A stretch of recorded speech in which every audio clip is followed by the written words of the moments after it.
You know, somewhere in the world right now, like at this exact very second, two people are locking eyes across a crowded coffee shop and finding their absolute soulmates. Oh, absolutely. Or, somewhere else, somebody's staring at their phone, just realizing they've been brutally, unapologetically ghosted. Right. Ghosted after like a 6-month situationship. But honestly, none of that matters to us today. Literally not at all. Because somewhere on Love Island, someone is currently applying an excessive amount of lip gloss, staring blankly into the vanity mirror, and actively preparing to make the absolute worst, most psychologically damaging decision of their entire summer. Babes, we love you, we see you, and babes, thank you so much for being right here with us in the Snark Squad, because the drama is high, the morals are, well, completely non-existent, and our side-eye is permanently fixed on our faces. We are so happy you are hanging out with us today. Now, before we even attempt to unpack the absolute devastation that took place in the villa, I have to make a very critical announcement. Now, please do. The frozen Aprils are officially on deck. Yes. I am holding mine right now. The condensation is perfectly dripping down the glass, and they are honestly an absolute triumph. It really are. I feel like I'm lounging on the Amalfi Coast, even though I'm literally sitting in my living room wearing faded sweatpants. The frozen Aperols are indeed a masterpiece. I mean, you get the citrus, you get the slight sophisticated bitterness. Exactly. And that icy perfection just numbs the pain of having to watch these islanders make terrible choices. But let's be entirely honest with you for a second. The real star of tonight, the undisputed heavyweight champion of this coffee table. Oh my gosh, yes. It is the lobster mac and cheese. I am looking at it right now, and I am genuinely emotional. I am so glad you brought this up because I have been spiraling about the sheer architecture of this mac and cheese since it came out of the oven. Like, we have to discuss the creamy cheese sauce. Oh, the sauce is everything. It is not just melted cheese, right? It is a velvety, rich, borderline offensive level of dairy perfection. Literally offensive in the best way. We are talking about a Gruyere and sharp cheddar fusion that just coats the pasta like a warm hug. And the giant chunks of lobster. Massive chunks. You're not dealing with those sad, stringy little pieces you get at a drive-through seafood place. These are massive, succulent claw meat chunks. This is luxury comfort food. Pure luxury. This is the exact kind of meal you eat when you're wearing a silk robe and judging people from a wrought iron balcony. Okay, you are absolutely fixating on the sauce, which is completely valid, but you are totally glossing over the structural integrity of the crispy breadcrumb topping. Wait, I love the topping. It is toasted to an exact mathematical golden brown. Like, it provides the necessary textural contrast that elevates this from a heavy pasta dish to a full-blown culinary event. A culinary event, I love that. Think about the Maillard reaction happening on top of that casserole dish. The browning of the butter and the breadcrumbs creating those complex, savory flavor profiles. It's true. I'm taking a bite right now, and the crunch is echoing in my soul. Yeah. I'm claiming it right here, bestie. This is exactly what rich people must eat on a random Tuesday. On a random Tuesday, just sitting in their sprawling mansions, watching daytime television, eating lobster mac and cheese with a ridiculously crispy topping. Exactly. I fully endorse adopting that lifestyle immediately. Yeah. But it brings up a very serious debate, and I need you guys in the Snark Squad to think about this too while you're listening. Oh, here we go. Would you choose this specific lobster mac and cheese over every other pasta on planet Earth? Like, if you had to permanently banish spaghetti bolognese, fettuccine alfredo, a classic, perfectly executed carbonara, would you do it just to keep this mac and cheese in your life? Honestly, yes. Without hesitation. Wait, really? Over carbonara? I would look a traditional Italian nonna directly in the eye, sincerely apologize for disrespecting her heritage, and take the lobster mac. Oh my God. It has the seafood element, it has the complex carbohydrates, it has a dairy profile that completely short-circuits my brain. It hits every single craving receptor simultaneously. I am totally with you. In fact, let's just declare it right now. This meal deserves its own reality television show. It really does. I would genuinely watch 12-hour-long episodes of this mac and cheese trying to find love in a villa in Fiji.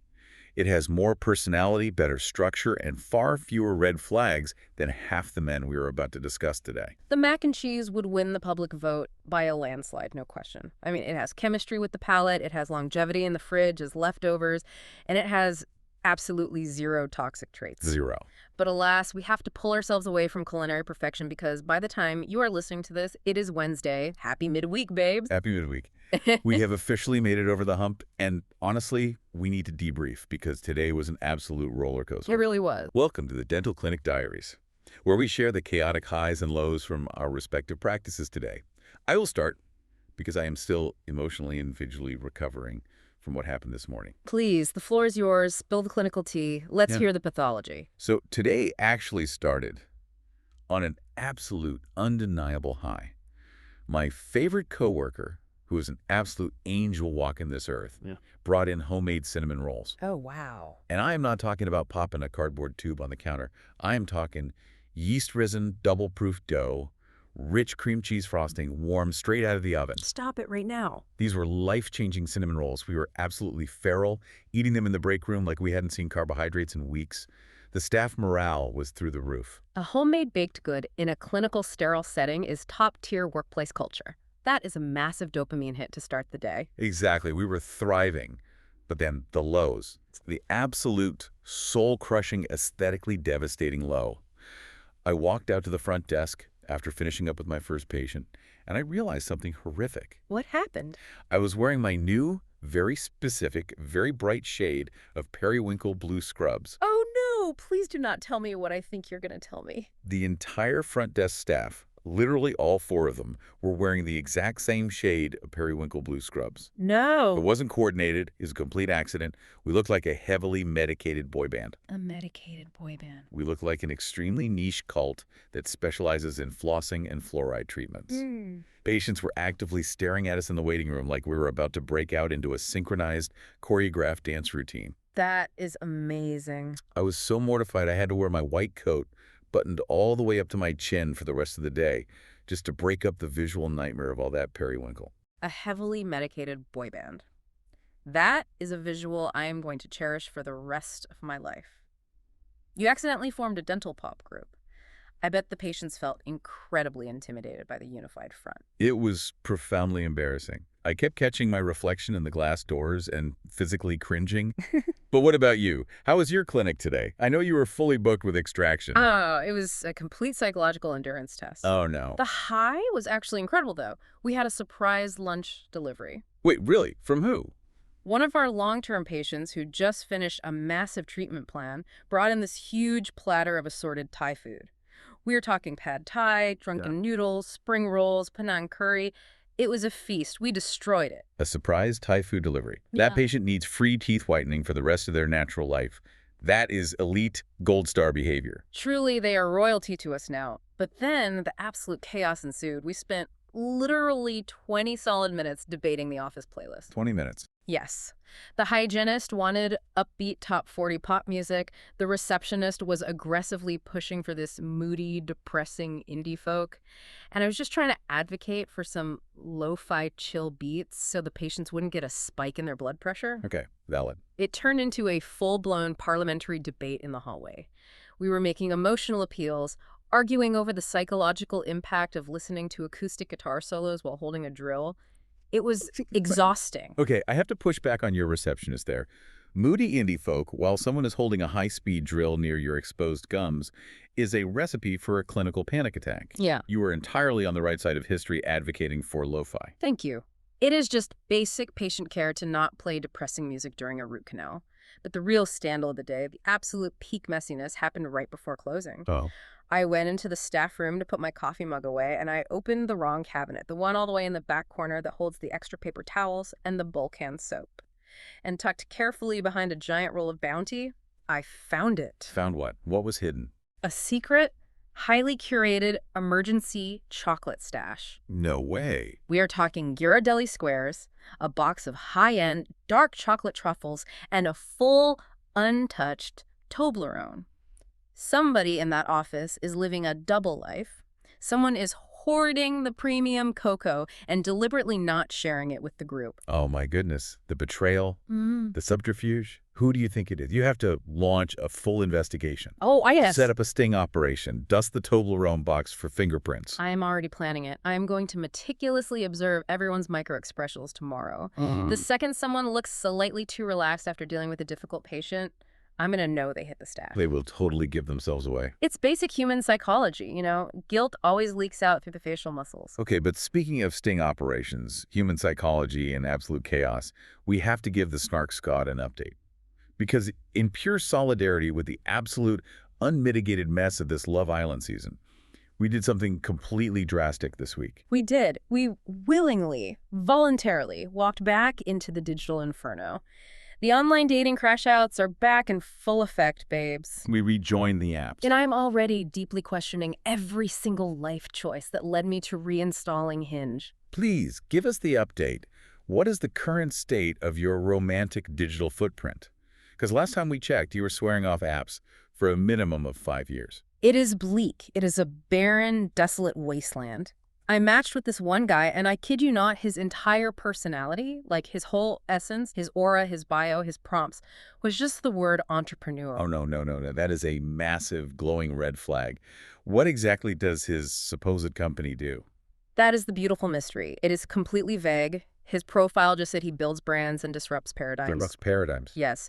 So I tried to be open-minded, right? I asked him what a typical Tuesday looks like for him, and he sent me a 3-minute voice note talking exclusively about his morning cold plunge routine, his macronutrient tracking, and his crypto portfolio. So he's completely unemployed and living on his friend's couch. Yeah. Basically. But it gets worse, and this is where the psychology of modern dating really starts to terrify me.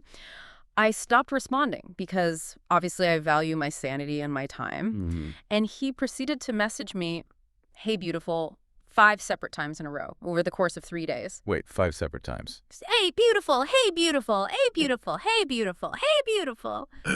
It felt like an aggressive tactic. It was like a psychological thriller where the villain just keeps repeating the same seemingly polite phrase until it becomes menacing. That is deeply unhinged behavior. 5 times without a single response from you. Where's the dignity? Non-existent. It really speaks to this low-effort, volume-based approach to dating.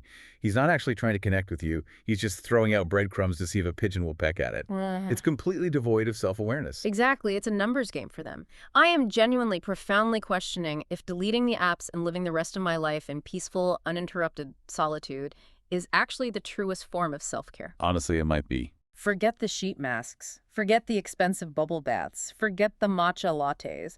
Just deleting Hinge might be the ultimate wellness routine for the modern human. I fully support that hypothesis.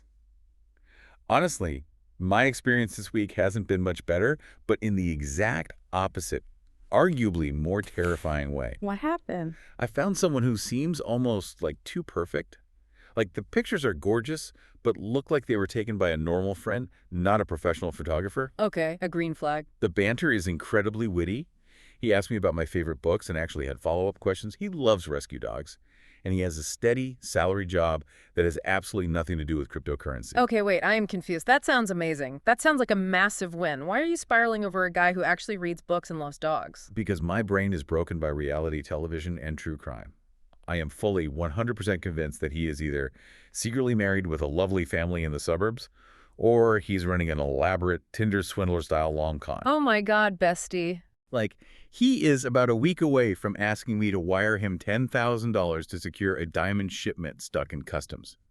There is simply no way a man this emotionally available and normal exists on the apps right now. You're overthinking it. I have already mentally planned our gorgeous rustic chic wedding in a barn, and I have simultaneously meticulously planned our inevitable, messy, highly publicized breakup when I find out about his secret second family. You are projecting an entire 12-season Shonda Rhimes drama onto a man you haven't even had coffee with yet. You are catastrophizing because you're waiting for the other shoe to drop. I know. But I completely understand it. The apps give you profound trust issues. It really makes you sit back and ask the fundamental question, like, are men okay? Like, genuinely, neurologically, are they all right? They are absolutely not. Modern online dating is basically emotional CrossFit. Emotional CrossFit. You are sweating, you are exhausted, you are repeatedly lifting heavy emotional baggage that doesn't even belong to you.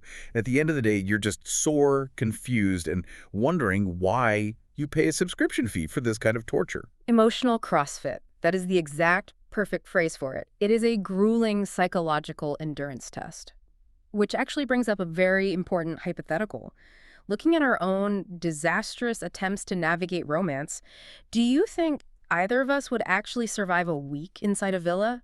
Or is being completely, utterly, hopelessly delusional an absolute prerequisite for even walking through those front doors? Oh, I wouldn't survive 48 hours. I genuinely lack the emotional fortitude. Same. The very first time a man pulled me aside and told me his head turned because a new girl with a cute pixie cut walked in, I wouldn't even yell. I would simply pack my monogrammed suitcase, walk directly into the ocean, and never return. Literally just float away. You absolutely have to be delusional.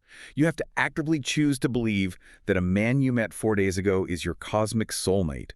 Otherwise, the psychological pressure cooker of the villa would shatter you. You hit the nail on the head. Delusion is the foundational glue holding the entire premise of the show together. If they were rational, level-headed people with healthy attachment styles, the show would be incredibly boring. We need the mess. We do. We need the chaos. And speaking of people with absolutely terrible coping mechanisms, babes, grab your frozen Aperol, take a bite of that crispy mac and cheese, and let's head into the villa. Yes. Let's get right into the Buckle up, Snark Squad, because we are completely unpacking Season 8, Episode 7. And let me properly set the scene for you to understand the exact tension in the air. Set the stage. The villa was just starting to settle into a rhythm. The dust was finally clearing. Sean had just been dumped from the island, which honestly rest in peace to Sean's reality TV career. Literally. Bye, Sean. He was way too normal, too quiet, and far too well adjusted for this cast anyway. So with him gone, everyone else was starting to feel a little too comfortable, a little too smug in their Day 6 couples. They were making breakfast for each other, they were cuddling, and the producers, sitting in their control room, looked at that peace, that harmony, and they collectively chose absolute violence. They woke up, looked at the monitors, and decided to enact psychological warfare. And they kicked it off with arguably the most chaotic, unhinged challenge we have seen in recent seasons, the blindfolds challenge on the giant bed. We really need to break down the sheer messiness and the tactical mechanisms of this game. Okay, so if you missed it, the premise is designed purely to lower inhibitions and create physical boundary crossing. The girls are completely blindfolded. The guys are lined up and handcuffed to this massive, frankly, terrifyingly large communal bed. It looked like a medieval torture device. Right. And the girls have to use only physical touch, and apparently their mouths, to identify their specific partner, mark them with a handful of neon paint, and then cuff them. We have to talk about the sheer volume of spit swapping that happened in this challenge. It was a biological hazard. It really was. It was a public health crisis waiting to happen. We had girls aggressively kissing every single man in the lineup just to figure out who their partner was. And the neon paint. The commentary online about this was absolutely sending me. Oh my God, the internet was undefeated. One of the best commenters out there pointed out that Bryce ended up looking like a muddy, sickly swamp vampire. Yes. Let's explain why that happened, because it's hilarious. Bryce is naturally very pale. And because nearly every single girl came up and smeared a different color of neon paint on his face and chest, they all blended together. If you understand basic primary color theory, when you mix red, blue, green, and yellow paint together aggressively on a human torso, you don't get a rainbow. You get this weird, muddy, brownish-gray sludge color. He looked like he had been dragged through a haunted swamp. A haunted swamp vampire. It was visually terrifying. And then you look down the bed at KC. He was completely, solidly covered in bright fluorescent red paint. Oh my gosh, Casey. The internet called him a flaming hot Cheeto, and there has never been a more accurate description in the history of television. Jen, the new bombshell, just gobbed that red paint all over his face, his hair, his chest. It was so aggressive. But wait, I have to push back on the criticism a little bit here. Everyone online is dragging the girls for taking advantage of the blindfolds and kissing all the guys. But let's look at Anaya. Okay, let's look at Anaya. Wasn't Anaya actually demonstrating incredibly secure, respectful behavior? Yeah. She went down the line and she specifically chose to use only her hands. She felt the guy's shoulders, their legs, the structure of their faces, and she successfully found KC without having to stick her tongue down the throat of every single man in the villa. Why is the burden always on the girls to play fair and be the loyal ones? That is a really observant point, and you're right. Anaya played it cute, she played it safe, and she respected her couple. She was operating from an anxious attachment place, wanting to prove her loyalty to KC so he wouldn't abandon her. But let's look at the reality of a situation. People online were calling her a dodo bird for showing that level of intense loyalty to a man who is actively, consistently proving that he does not respect her. And I kind of agree. I mean, that's harsh but true. Why should Anaya be the only one demonstrating restraint? The guys love a blindfold challenge because it removes all their culpability. They get zero blame. They're just passively participating in the game. Casey was just laying there, mouth slightly open, happily letting himself get turned into a flaming hot Cheeto by a brand new blonde bombshell, while his actual partner was respectfully feeling his kneecap. It's so true. The men get to play the victim of circumstance. Like, oh, she kissed me. I was handcuffed. What could I do? It's a brilliant, terrible excuse. But Anaya was trying to be the good, loyal partner, trying to establish a foundation of trust, and Casey is just soaking in the attention. Which brings us perfectly to the real catalyst of this entire episode. The paint challenge was just the appetizer. The main course was the arrival of the bombshells. Production didn't just send in one text to shake things up. They sent in 3 humans. 3 of them. 3 bombshells simultaneously. Caleb McDaniel, Jen Terry, and Sol Dean, who also goes by Sol Mia. They didn't just walk in. They completely detonated the social hierarchy of the villa. Yeah. We need to dissect their intros because they gave us an incredible amount of psychological material right out of the gate. Let's start with Jen. Oh, please do. Jen walks in, this gorgeous blonde, and she was asked about her dating preferences. She immediately announces that her biggest red flag in a man is if he hates on her for playing Taylor Swift music. I rolled my eyes so hard I saw my own optic nerve. You hated this. A Taylor Swift red flag. It is 2026. Can we please get a personality trait that isn't entirely dependent on the Eras Tour? What does that answer actually say about her? It says she wants a very safe, highly curated, pop culture-approved aesthetic. It's giving basic. If someone disliking a billionaire pop star is your biggest, most pressing relational red flag, you have lived an incredibly sheltered life and you have never dated a true narcissist. Bestie, you are being so shady. I mean, I love a Taylor Bridge as much as the next person, but I completely see your point. It's a very safe, non-controversial answer designed to make her seem relatable to the audience. Exactly. Then we have Caleb. Caleb walks in, and the internet immediately, collectively locked onto his eyes. People were calling them White Walker eyes. They absolutely are. They are piercing, icy blue, almost supernatural. He has this tall, strapping country boy aesthetic, but with Game of Thrones villain eyes. It's a jarring combination. And his fun fact, he proudly announces he loves Duolingo. Duolingo. He's out here maintaining a streak, learning German and Spanish, which honestly points for cognitive development and self-improvement, but in the villa. You don't need to know how to ask where the library is in Spanish, Caleb. You need to know how to pass a polygraph test. Exactly. Being bilingual isn't going to save you when the producers roll the tapes on movie night. And then we have Sol. Sol walks in with this absolutely stunning, sharp pixie cut, and she immediately establishes a masterclass in boundary setting. A masterclass. She says, and I quote, "I demand a man who isn't nonchalant. I need you to be chalant about me." Be chalant. That is revolutionary. Add it to the Oxford Dictionary immediately. Print it on a tote bag. I love a woman who demands active, visible chalance. She came in with such confident, commanding, secure energy. She knows exactly what she wants. She knows her worth, and she isn't going to accept a crumb of low-effort behavior. These 3 individuals immediately took a sledgehammer to the very fragile, shaky foundations of those Day 6 couples. And the person whose foundation crumbled the absolute fastest, the most spectacularly, and the most embarrassingly was Melanie. Oh, wow. We have officially arrived at the crash out. We have to dedicate a significant amount of time to dissecting Melanie's masterclass in mess because this wasn't just reality TV gold. It was a profound psychological study in defense mechanisms and what absolutely not to do when you feel insecure. Let's start at the challenge, the ping pong kiss. This is where the thread really started to unravel. Melanie gets down the line, she's blindfolded, and she aggressively pulls KC for a kiss, which is already a provocative choice considering Anaya standing right there. Very provocative. But then she makes her way to Sincere, who she is actually coupled up with, and Corbin.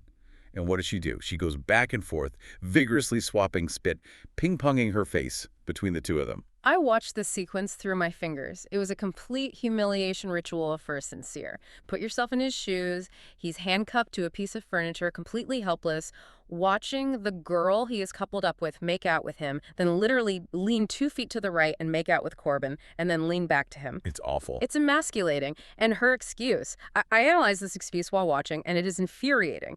She pulled her blindfold off and claimed, with a perfectly straight face, I didn't know it was Corbin. How do you logically not know who you are kissing when the physical distances are that extreme? You don't. It is a blatant, transparent lie designed to avoid accountability. Let's look at the physical stats, okay? Hmm. Sincere is about 5'10" and has a relatively lean, athletic build. Corbin is 6'4", built like a literal NFL linebacker, and has completely different facial hair and bone structure. Like completely different humans. You mean to tell me you are physically running your hands over their faces, feeling their shoulders, kissing their mouths, and your brain cannot process the tactile difference between a 5'10" lean man and a 6'4" giant? You cannot gaslight the audience, Melanie. We have eyes, and we understand basic spatial awareness. Literally everyone online was screaming, "Why you always lying?" Yeah. And that's the core issue. If Melanie had just owned her behavior, she had taken the blindfold off, laughed, and said, "Look, I got caught up in the adrenaline of the game. I was trying to be sexy and wild for the cameras," people would have respected the honesty. Absolutely. They would have called her a fun game player. But the lying, the insistence that it was a genuine mistake, that makes it so much worse because it insults Sincere's intelligence. Exactly. It's the absolute refusal to take accountability, which is a classic narcissistic defense mechanism, which led directly into what I'm calling her apology and propaganda tour. She spent the entire rest of the afternoon going around the villa, pulling different islanders for chats and playing the victim. She starts heavily weaponizing therapy speak. She claims she self-sabotages because she's never had a good guy before. Ugh, yes. That conversation was agonizing. She was looking at Sincere with these big, teary eyes saying, "I'm just terrified of messing this up. I have abandonment issues, so I just self-sabotage." Burf. And then, when Sincere correctly called her out for doing the absolute most, when the male bombshell, Caleb, arrived, because remember, Melanie was screaming, jumping up and down, and acting feral when Caleb walked in, her defense was, "I was just excited for Kenzie. I was being a supportive girl's girl." Absolute propaganda. It is a complete rewriting of history. You haven't even seen the man up close yet. You have no idea if he is Kenzie's physical type, but you are jumping out of your skin and fixing your hair. It was entirely performative. It was so transparent. She wanted to make Sincere jealous. Why? Because Sincere pulled Kata for a friendly chat earlier that morning. Melanie felt a slight loss of control. Her anxious attachment was triggered, and so she retaliated by hyper-flirting with the new guy, all masked under the guise of being a supportive friend. It is manipulative. And this is exactly why I have to give massive standing ovation praise to B.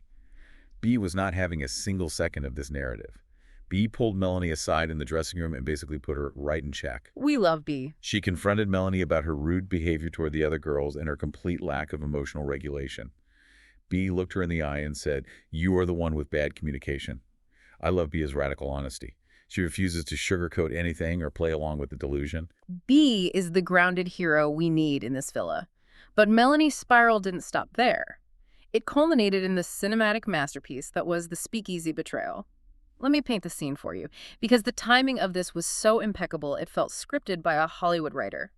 Sincere and Saul, the new bombshell, go to the speakeasy room.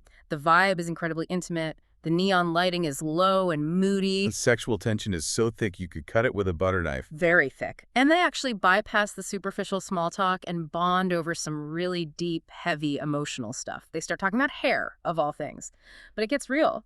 Saul reveals that she cut her hair into that striking pixie cut because she was suffering from severe stress alopecia after her father passed away. Which is such a heartbreaking, incredibly vulnerable thing to share with someone you just met on national television. It is ultimate vulnerability. It requires immense bravery. And Sincere, to his credit, in this specific moment, matches that vulnerability perfectly.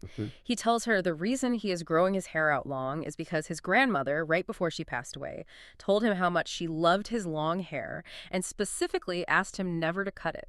It was this beautiful, raw, profoundly human moment of connection over grief, loss, and family legacy. It really was. You could feel the genuine chemistry just radiating off the screen. It wasn't just physical attraction, it was emotional resonance. And because of that resonance, the inevitable happens. They kiss. And it is not a sloppy challenge kiss. It's a real, passionate, we are deeply into each other kiss. And right as they pull away, right as the romantic moment peaks, who comes marching up to the speakeasy door with the face like thunder? Melanie. The timing was almost supernatural. It was like a producer physically pushed her down the hallway right at that exact second. She walks up right as they're wiping their lips. Saul, being smart, gracefully slips out the side, and Melanie sits down on the couch with Sincere. She asks him point blank, demanding to know what just happened. And this right here is where Sincere loses absolutely every single point he just gained with me.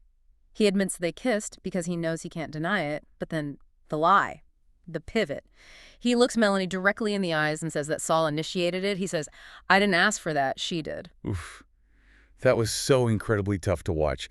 I genuinely felt a pang of sadness for Melanie's heartbreak in that exact moment. Even though I know she brought a lot of the chaos on herself, you could physically see her face drop and her heart shatter. See, my empathy well for Melanie is currently bone dry, but my rage at Sincere is overflowing. The internet is calling him the cowardly lion, and it is the most accurate psychological read of the entire season. Sincere is acting like a complete coward. He really is. He is taking the easy way out. He is actively throwing Saul, a woman he just had a profound emotional connection with, under the bus just to save his own skin with a girl he clearly doesn't even want to be with anymore. It is the classic avoidant tactic. Yeah. He wants to avoid the immediate conflict of Melanie yelling at him, so he lies to neutralize the threat. But let's debate the underlying intention here. Is Sincere a complete, malicious player who is actively manipulating both women for a power trip? Or is he just a young, terrified, emotionally stunted 20-something people-pleaser who is absolutely terrified of Melanie's wrath and completely lacks the emotional vocabulary to handle conflict? It's a complex blend of both, but I lean heavily towards deep-seated cowardice rather than malicious mastermind plotting. He is prioritizing his own immediate comfort over honesty and integrity. He clearly likes Saul. He feels lighter and more understood with Saul. But instead of being a mature adult and saying, "Melanie, you disrespected me during the challenge, I just found a much better connection and we are officially done," he strings her along. He says, "I'm not going to stop what we have." He is lying to her face to avoid a blow-up, which is a form of emotional manipulation. And what he doesn't realize is that it is going to blow up in his face 10 times worse at movie night. You know the producers are saving this tape. They're going to play the clip of him telling Saul he wants more kisses and then smash cut directly to him telling Melanie that Saul forced herself on him. He's gleefully digging his own social grave. Exactly. The audacity is staggering. He thinks he's managing the situation, but he's just creating a ticking time bomb. But speaking of the audacity of the men in this villa, Sincere wasn't the only one acting completely out of pocket. We need to dissect the behavior of the rest of the guys because the men in this villa are currently putting on a masterclass in toxic dating behaviors.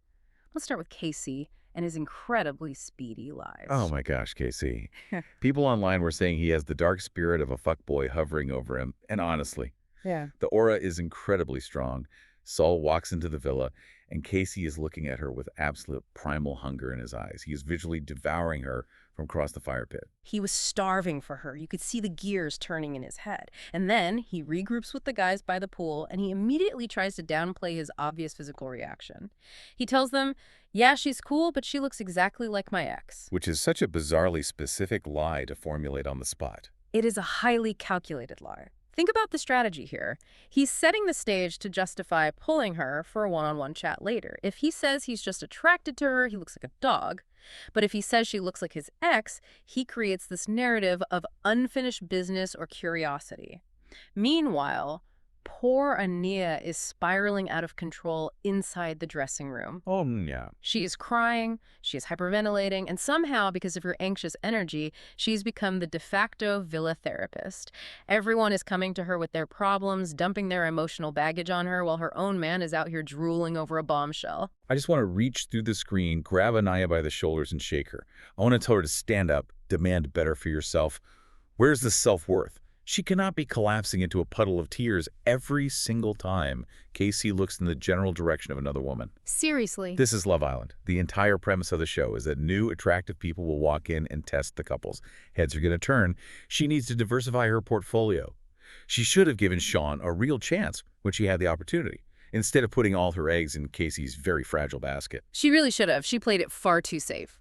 But we have to talk about the messiest, most chaotic detail of this whole Casey saga. Sincere, who is supposedly Casey's boy, totally and completely breaks the sacred bro code. He secretly pulls Anaya aside in the kitchen and whispers, "Hey, just so you know, Casey told the guys that Saul looks like his ex." Why on earth would Sincere do that? Yeah. He specifically prefaced it by saying, "Don't tell him I told you." He is actively stirring the pot. Anaya is already incredibly fragile, and Sincere just walks up and drops a live grenade right into her lap. It's pure, unadulterated chaos. Sincere is deflecting. If everyone is focused on the drama between Casey and Anaya, no one is paying attention to the mess Sincere is making with Melanie and Saul. It's a classic misdirection tactic. But if we want to talk about tactics and psychological manipulation, we absolutely have to talk about Zach's whiplash. I sat down and mapped out Zach's emotional timeline in this episode, and it legitimately gave me vertigo. Please walk us through the Zach timeline step by step because my head is still spinning from trying to follow his logic. Okay, follow me here. Step 1. The blindfold challenge happens. Kata, his partner, gets a little too enthusiastic, wraps her legs around Caleb the bombshell while trying to handcuff him, and laughs. Step 2. Zach gets incredibly pouty. His ego is bruised. He throws a quiet but noticeable tantrum, acts deeply betrayed, and dramatically declares to Kata that evening that he is closed off. Closed off. He refuses to cuddle her in bed. He turns his back to her and acts like she committed high treason against their relationship. Ah, yes. The silent treatment. A classic textbook manipulation tactic used to punish a partner and regain the upper hand. Precisely. Now, step 3. The very next morning. Less than 12 hours later, the sun comes up, he pulls Kata aside by the beanbags, backtracks completely on his previous night's declaration, and says he actually wants to be open as much as possible to new connections. Are you kidding me? Step 4.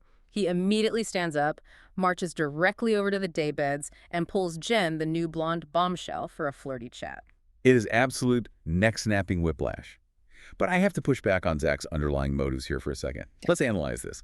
Is he just an incredibly insecure guy who got genuinely scared of how much he actually liked Kata, got his feelings hurt during the challenge, panicked, and then tried to protect his fragile ego the next morning by opening things back up before she could hurt him again? Maybe. Or do you think he is far more calculated and actively weaponized his fake feelings of betrayal to guilt Kata, lower her self-esteem, all while keeping his own options open to pursue the blonde? I think he is absolutely weaponizing his pout. It's the push-pull dynamic. He punished her for participating in the game, made her feel terrible and anxious, forced her to chase him to apologize, and then used that manufactured distance he created as a convenient excuse to go talk to the blonde girl he probably wanted to talk to the minute she walked in. It's sneaky, it's covertly toxic, and I don't like it one bit. It's definitely shady. It shows a severe lack of emotional maturity. But speaking of things that lack maturity, let's talk about Gabriel's wet kisses. Gag. I am physically recoiling just thinking about it. I know, it's a tough watch. Gabriel pulls Sol up to the Soul Ties balcony, which, by the way, has lost absolutely all its sanctity. Soul Ties means nothing anymore. It used to mean something deep. Now everyone is just using it as a casual daytime makeout spot. Yeah. But Gabriel pulls Sol up there, turns on his practice charm, and kisses her. Later that night, Sol is debriefing with the girls in the dressing room, and she looks disgusted. She says she could literally taste his pheromones during the kiss, and she got the absolute incurable ick. Oh my God. When the fans brought this specific moment up online, they were visibly disgusted, and so am I. The sheer concept of a kiss being so excessively wet, so sloppy, and so biologically pungent that you can actively taste the man's pheromones, it sounds like he essentially swallowed her lower face. It gives me a visceral, full-body shiver. It is way too much. Yeah. It's boundary pushing. And the worst part is, Gabriel doesn't even care that Sol got the ick and politely rejected him because he immediately pivots and moves on to Jen. And he uses the exact same tired playbook. Of course he does. He starts teaching her Portuguese phrases, gets her to smile, tells her to say, "Give me a kiss" in Portuguese, and then boom, he goes in for another wet kiss. He's just wandering around the villa collecting saliva samples at this point. He is a biological menace. But you know who is handling his chaotic energy like an absolute queen? B. Gabriel is out here acting feral, kissing anything that moves, and B, who he is coupled up with, is just completely peacefully unbothered. She is an icon. She knows exactly who Gabriel is. She knows his head turns for a gentle breeze, and I just love her coping mechanism. Instead of crying like Anaya, she is out here making hilarious, self-deprecating jokes about her missing leg just to lighten the mood and show everyone she isn't stressed. Her confidence is everything. She has such a secure sense of self. She's essentially communicating like, I have one leg and I still have more dignity, grace, and stability than half the fully limbed men running around this villa. Yeah. She is so quick-witted and funny, and I really, truly hope the producers are currently flying a bombshell out to Fiji, specifically tailored for her, because Gabriel is absolutely not the one. He really isn't. He's a starter couple, not an endgame. But we cannot leave our discussion of the Villa men without addressing the giant, arrogant, cringe-inducing elephant taking up all the space in the room. Corbin. Oh boy. Yes. We have to unpack Corbin and his behavior. First of all, let's look at the bizarre, completely unprompted sexual fantasy conversation he initiated with Kenzie right before the handcuff challenge. He starts talking in graphic detail about 69ing and handcuffs. It was so weird. It was jarring. You have known this girl for roughly 5 business minutes. You are sitting in broad daylight and you are dropping your highly specific bedroom fantasies. Read the room, sir. It demonstrates a massive lack of social calibration. It felt very staged or just incredibly lacking in basic social awareness. He was trying to act like this dominant hypersexual alpha male. And Genzi is just nodding along politely, but you can tell the exact second Caleb, the country boy, walked through the doors, she was mentally gone. She literally squealed. She was like, I've been waiting for a country boy. And then Kenzie and Caleb have the most unhinged, fast-forwarded conversation about having kids. Caleb casually mentions he wants 1 to 4 kids, which is a massive range, and Kenzie aggressively demands a minimum of 5. 5? In this economy, 5 human children. That's a minimum of 2 minivans, a sprawling estate, and a small fortune in groceries. Who is paying for this fantasy? She is fresh out of nursing school. She has no idea how much premium diapers and daycare cost yet. She's living in a complete Pinterest fantasy world.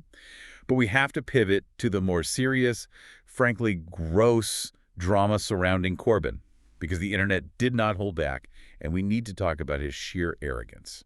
We really do. We are just observing the fallout here, but his ego is completely out of control. So Corbin is talking to Kenzie about the new bombshells who just walked in, and he specifically looks at her, smirks, and tells her, I think you're better than them. It was such a gross, unnecessary comparison.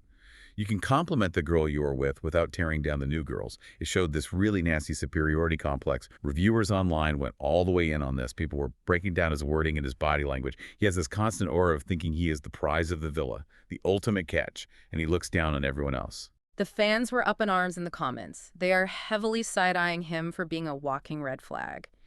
He displays this incredibly toxic entitlement. Whether it was intentional manipulation to keep Kenzie loyal or just his genuine, gross belief that he is the arbiter of who is better, the fans have put a massive red X over Corbin's face. He is currently public enemy #1 on all the Snark pages. It's just a pattern of really shady, arrogant behavior. But let's take a breath and look for a glimmer of hope, because we do have one couple that might actually survive this psychological warfare. Bryce and Trinity. The only functioning adults in the entire villa. It's shocking, really, to see healthy communication on this show. It truly is. Yeah. So the new bombshell Jen walks in, and Bryce immediately realizes that he actually knows her from the outside world. They did a commercial modeling shoot together back home. Now, a normal Love Island guy like KC, for example, would hide this fact, act weird, and lie about it to keep his options open. But Bryce, he just walks right up to Trinity and tells her outright. A mirror. And then he completely brushes Jen's flirty energy off to focus entirely on his connection with Trinity. The bar for men on this show is literally in hell. It is subterranean. But Bryce stepped over it beautifully. The communication was high. The chaos was virtually zero. He looked Jen in the eye and essentially said, I know you, welcome to the villa, but I'm completely good where I am. It was so refreshing to see secure attachment modeled on television. I'd admit, they are surprisingly cute together. Trinity was a little suspicious at first, which is natural. She was like, wait, how exactly do you know her? Yeah. But she handled it so smartly. She didn't throw a tantrum. She actually gave Jen a tour of the villa. She kept her enemies closer, you know. She marked her territory with grace. Smart girl. She played the political game perfectly. But I do have one small demand for Bryce moving forward. He called Trinity a doll when he was reassuring her, which is fine, it's cute, but he needs to step it up linguistically. We need him in the beach hut, delivering poetry about her features. We need visible adoration. Doll is what you call a porcelain figure sitting on a shelf. I need him to worship the ground Trinity walks on if they're going to win this thing. Agreed. Give us the sweeping romance, Bryce. We are starved for it amidst all this mess. And speaking of being starved, the viewing public was absolutely starving to have their say in this chaos. The episode ended with Ian Sterling dramatically announcing that the public vote was open. Viewers had to rush to the Peacock app and vote for who the 3 new bombshells should forcibly couple up with. And what happened? Did the multi-million-dollar streaming infrastructure handle it smoothly? Of course not. The Peacock app completely catastrophically crashed. It was a technological meltdown of epic proportions. The Reddit threads were a live feed of pure, unadulterated panic. Fans were spiraling because they only had a 2.5-hour window to cast their votes, and the app was just repeatedly giving them blank screens and network timeout errors. The sheer desperation of reality TV fans is unmatched by any demographic on Earth. They were deep in the Reddit trenches, sharing complex cheat codes like they were hacking a government server. Yeah. People figured out that if you put a 1 in front of your phone number during the registration process, it somehow bypassed the glitch in the code. They were actively hacking the mainframe just to make sure they could vote to ruin Melanie's life. The fan campaigns on Twitter were hilarious to watch in real time. You had people pushing to vote Zach into a couple with Jen for science, just to see if his pouty facade would actually crack when forced to sleep in a bed with the blonde. Yeah. And then you had the chaotic neutral voters, the true agents of chaos, trying to pair Caleb with Melanie purely to keep Melanie in the villa for the unhinged television value she provides. We're not voting for love, we're voting for storylines. That was an actual highly upvoted quote from Reddit, and I deeply respect the hustle. The viewers understand their role as amateur producers. We will find out the devastating results on Thursday's episode, but until then, we need to do our own clinical evaluations. It is time to run the data. Let's formally grade these couples. Let's do it. We're going to rate the strongest couples, or, let's be real, situationships, on our 5 specific criteria. Each category gets a score out of 10. We are looking at chemistry, communication, chaos, longevity, and delusion level. I have my metaphorical clipboard ready. Let's start with our shining beacons of secure attachment, Bryce and Trinity. Okay, for chemistry, I'm going to give them a solid 7. It's a slow burn. They aren't ripping each other's clothes off in the background of every shot, but there is a steady, undeniable simmer of attraction. I agree with a 7. For communication, they absolutely get a 9. Bryce telling her immediately about his past with Jen was elite-tier communication for this specific environment. Chaos. A beautiful, peaceful, restorative 2 out of 10. For longevity, I'm going to say 8. If they can survive the ultimate test of Casa Amor without their heads turning, they could easily take the whole thing. But delusion level, I'm giving them a very low 3. I think they are pretty realistic and grounded about where they currently stand with each other. Very fair scores. The data supports it. Yeah. And let's look at the absolute hurricane that is Sincere and Soul chemistry. Off the charts. An immediate 10. The intense eye contact, the speakeasy kiss, the rapid emotional bonding over trauma and grief. It's explosive. Definitely a 10. But communication, I'm giving it a harsh 4. Sincere is an active liar, he deflects, and that brings the average down severely. Chaos, 100 out of 10. The chaos metric is completely broken. Melanie is marching toward them like a Terminator as we speak. Longevity, I'm honestly giving it a 6. If, and that's a massive if, they can survive the fallout of the Melanie hurdle, they might actually really like each other. But delusion level, Sincere's delusion that he can play both sides and keep everyone happy is an easy 9. You are being very generous on the longevity score, but I'll allow it for the sake of argument. Finally, let's assess the tragic, sinking ship that is Casey and Anaya. Chemistry. Like a 4, at best. They feel like 2 friends who are settling for each other because they are terrified of being single and vulnerable in the villa. I am giving Casey a 0 in communication, a literal mathematical 0. He is telling her one thing to her face and simultaneously telling the boys that her replacement looks exactly like his ex. It's abysmal. Chaos is a steady 7, mostly internal emotional chaos on Anaya's part. Longevity is a 2. They are absolutely not surviving the end of the week. And delusion level. For Anaya, bless her heart, it's a 10.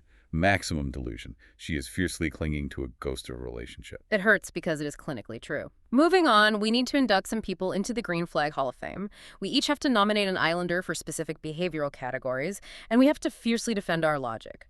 Who are you nominating for the biggest green flag in the villa right now? I am proudly nominating B. B is the biggest walking green flag in that entire compound. Her sheer honesty, her deep self-awareness, and her absolute refusal to let Melanie off the hook for her bad, dysregulated behavior. She communicates clearly, she jokes about her own insecurities to disarm people, and she sees right through Gabriel's performative nonsense. She's a queen, and she deserves a man who will actually focus on her. I love Bay. I support that nomination. For my turn, my biggest red flag nomination has to be Corbin. The weird, unprompted sexual fantasies, the gross, arrogant comments that sparked a Reddit investigation into his massive ego and his utter lack of genuine charisma. He's a walking crimson banner waving aggressively in the wind. Totally agree. He is insufferable. Okay, who's the biggest flirt? Oh, Gabriel. Hazel. Without a shadow of a doubt, the impromptu Portuguese language lessons, the pheromone-heavy, aggressively wet kisses, pulling multiple girls to the Soul Ties balcony within a single hour. He is an absolute unfiltered menace to society, but he is undeniably the biggest, most active flirt. Yes. Okay, biggest game player. I am nominating Melanie. I know a lot of people just think she's a messy, highly emotional 20-something who can't control her feelings, but the fake I didn't know it was him routine with Corbin and Sincere. That was highly calculated. She knows she's on a television show, she knows what gets screen time, and she is playing a game to ensure she stays the center of attention, even if she is playing it very, very badly. She is playing checkers while everyone else is trying to play chess, but she is definitely playing the board. And finally, most likely to accidentally win the whole season. Bryce and Trinity. Absolutely Bryce and Trinity, simply by staying completely out of the way. While Zach is pouting in the corner, Sincere is lying through his teeth, and Casey is avoiding eye contact with Anaya, Bryce and Trinity are just gonna quietly make avocado toast in the background kitchen and accidentally secure the prize money simply by process of elimination. It is the ultimate winning strategy. Just let everyone else implode. Okay, it is time to convene text message court. We are going to take the Islanders' biggest conversations, statements, and lies from this episode, translate them into hypothetical text messages, and hand down a strict texting verdict. Our options for sentencing are immediate reply, leave on read, reply 3 business days later, or block and never speak again. I have my metaphorical gavel ready. First case on the docket. Sincere texting Melanie to claim that Saul initiated the kiss in the speakeasy, and he was just an innocent victim. BLOCK. Immediate block. Block his number on iMessage, block him on Instagram, block his Spotify, block him on LinkedIn. I am still spiraling over the cowardly lying. It is one thing to text, hey, I kissed her, there was a spark, and I liked it, that's honest. But it is a completely different, deeply toxic trait to throw the new girl under the bus and type out, she forced it on me, just to save face with your current partner. Block him. Throw the phone directly into the ocean. Next case, Zach texting Kata that he wants to be open and explore things literally the morning after, acting deeply betrayed and claiming he was entirely closed off. Leave on read. Do not give him the satisfaction of an argument. Let him sit in his own pouty, contradictory silence staring at the read receipt. He wants a reaction. He wants you to argue so he feels important. Do not feed the troll. Yes. Starve him of the attention he craves. Oh. Okay, case number 3. Casey texting the boys' group chat that Saul looks exactly like his ex. Reply exactly 3 business days later. Make him sweat. Let him think he got away with the lie, let him get comfortable in his new narrative, and then hit him with a simple lowercase k 72 hours later. It will destroy him psychologically. You are diabolical, and I love it. Final case on the docket. Bryce texting Trinity right away to let her know that he knows Jen from a past commercial shoot, but he doesn't care and only wants Trinity. Immediate reply. With a heart emoji. Reward the honesty. When a man in this villa actually uses his words to convey factual, timeline-accurate information without manipulating the narrative, you must reward that behavior with immediate positive reinforcement. Exactly. Give that man a communicative treat. Okay, we have reached the end of our recap, so let's pack our bags. It is time for the Soft Girl Villa Survival Kit. The rules are simple. We each have to choose 5 essential items we would need to survive 1 full week in this chaotic, psychologically draining villa. 1 practical item, 1 luxury item, 1 snack, 1 beauty product, and 1 completely ridiculous, unhinged choice. I will go first. Let's hear the survival strategy. Lay it out. Okay. For my practical item, I am bringing industrial-strength, over-ear, noise-canceling headphones. Between Kenzie's high-pitched squealing over country boys and Melanie's inevitable crash-out screaming matches, I need peace. For my luxury item, a 100% pure silk pillowcase, because my hair physically cannot handle the stress of villa life without protection. Snack. I'm smuggling in the lobster mac and cheese from earlier. I will eat it cold out of Tupperware if I have to. Beauty. A bulletproof, industrial-grade waterproof setting spray, because there will be crying sessions, and my makeup will not run. And for my ridiculous item, I'm bringing a giant sage smudge stick to walk around and aggressively cleanse Gabriel's heavy pheromones out of the communal bedroom before I sleep. The sage is non-negotiable. Gabriel's aura needs a deep, spiritual clean. My turn. Practical, a waterproof notepad, and a reliable pen.